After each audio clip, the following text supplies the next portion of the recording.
Friends, मैं हूं Manav. Welcome to Movie Shoovy. करते हैं आपस में पॉजिटिव सा नमस्कार। देखो, एजेंट वाली जितनी भी कहानियां होती हैं, एफबीआई एजेंट, कंट्री के ऊपर थ्रेट, ये वो, ऐसा बहुत सारा कंटेंट ऑलरेडी बन चुका है। तो क्या आपको नाइट एजेंट देखनी चाहिए?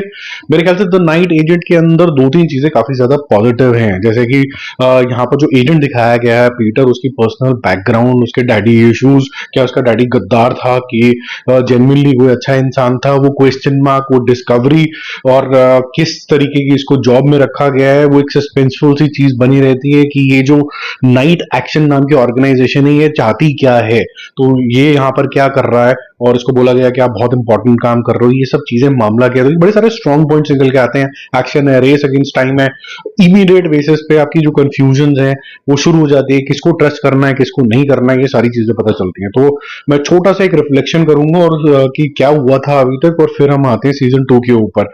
तो यहाँ पर आपको एक पीटर की लाइफ दिखाई जाती है। किसी एक सदमे के बाद उसको एक डेस्क जॉब दे दी जाती है, और ये जो ऑर्गेनाइजेशन है इसका नाम है नाइट एक्शन। यहाँ पर फोन रिंग तभी होता है जब कोई एक और नाइट एजेंट खतरे के अंदर होता है, और जब खतरे के अंदर होता है तभी ये घंटी बजती है, अदरवाइज नहीं बजती है। खाली बैठा रहता है, कुछ ना कुछ रिसर्च करता रहता है, लेकिन अचानक से, तो डेस्क जॉब है, इसके पास फील्ड एक्सपीरियंस नहीं है, और ऐसे ही अचानक से इसको एक रोज नाम की एक लड़की कॉल करती है, और वहां से छोटी छोटी चीजें जो है वो थ्रेटन कर देती हैं प्रेसिडेंट की लाइफ के ऊपर। तो वहां से आपको मजा आना शुरू हो जाता है। पर्सनल बैकग्राउंड कैसे इंटैंगल हो जाती है बड़े इश्यूज के साथ, twist and turn with in the agency और नेशनल लेवल पे कैसे होते हैं वो सब दिखाया जाता है। बिल्डअप बहुत बढ़िया तरीके से, फटाफट तरीके से आपको क्लिफ हैंगर के तरीके से आगे बढ़ाया जाता है। इमोशंस ठीक ठाक हैं, कुछ लवी डबी चीजें भी हैं इसके अंदर, लेकिन उसको बैक सीट पे रखा गया। ये सेम फॉर्मूला अब सीजन 2 के अंदर भी रखा गया है, और जो नेगेटिव पिछली बार था छोटा मोटा, वही नेगेटिव इस बारी भी है कि जो एजेंसी है उसमें बड़े कुछ ही लोग हैं जो बड़े स्मार्ट हैं, अदरवाइज जो आपको ऐसा लगता है कि डिस्कवरी मोड के अंदर ही रहते हैं। तो फर्स्ट पार्ट से सेकेंड पार्ट के अंदर जब हम मूव होते हैं, सीजन 2 के अंदर मूव होते हैं, तो ये भाई साहब अब डेस्क जॉब से फील्ड एजेंट बन चुके हैं।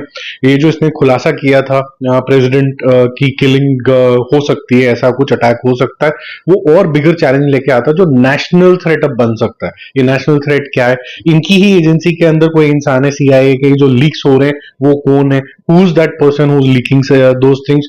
वो बड़ा ही सस्पेंसफुल सा एक एक्ट हो जाता है, और 15 मिनट के अंदर ही आपको बैक टू बैक कुछ ना कुछ दिखना शुरू हो जाता है। ईरानियन एंगल भी नजर आता है। ये ईरानियन एंगल अच्छा भी है, और इसको अच्छे तरीके से डील भी किया गया, क्योंकि थोड़ी थोड़ी देर में उनकी लोकल लैंग्वेज जो है वो आनी शुरू हो जाती है, तो आपको 2 मिनट के लिए कॉन्सेंट्रेट करना पड़ता है। आप उस जोन के अंदर ट्रांसपोज हो जाते हो कि जेन्युइनली कोई बात चल रही है जो एज ऑडियंसेस हमें समझ में नहीं आ सकते, तो हमें सब टाइटल पढ़ के उसको समझना पड़ता है। तो कॉन्सेंट्रेशन बहुत हेवी चाहिए होता है।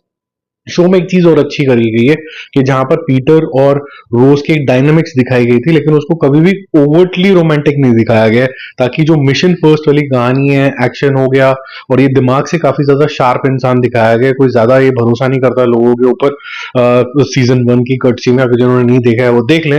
तो ये क्या कुछ करता है इस चीज से निकलने के लिए, कैसे अपना अपना दिमाग लगाता रहता है, कैसी चीजें फाइंडिंग होती रहती है टिल द 10th एपिसोड, ये सब चीजें देखना आता है। मेरे ख्याल से जो सीजन 1 का टेक अवे था कि ये स्मार्ट एक्शन, इमीडिएट बेसिस पे टेंशन बिल्डअप हो जाना, किस पे ट्रस्ट करना है नहीं पता चलता है, एंड में कोई और ही निकलता है, और रेस अगेंस्ट टाइम, ये सारे के सारे पैरामीटर्स अभी भी लगाए गए हैं। लेकिन इसका एक डाउन साइड अब अलग तरीके का निकल के आ रहा है।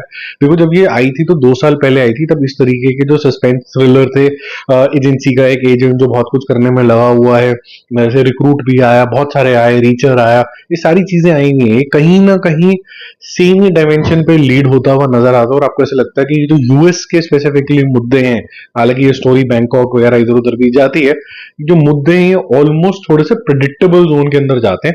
ये एक्टिंग बहुत अच्छी हो गई, यहाँ पर डायरेक्शन बहुत अच्छी हो गई, हर एपिसोड के बाद एक क्लिफ हैंगर टाइप छोड़ दिया गया, इसीलिए ये अच्छा वॉचेबल अभी भी हो जाता है।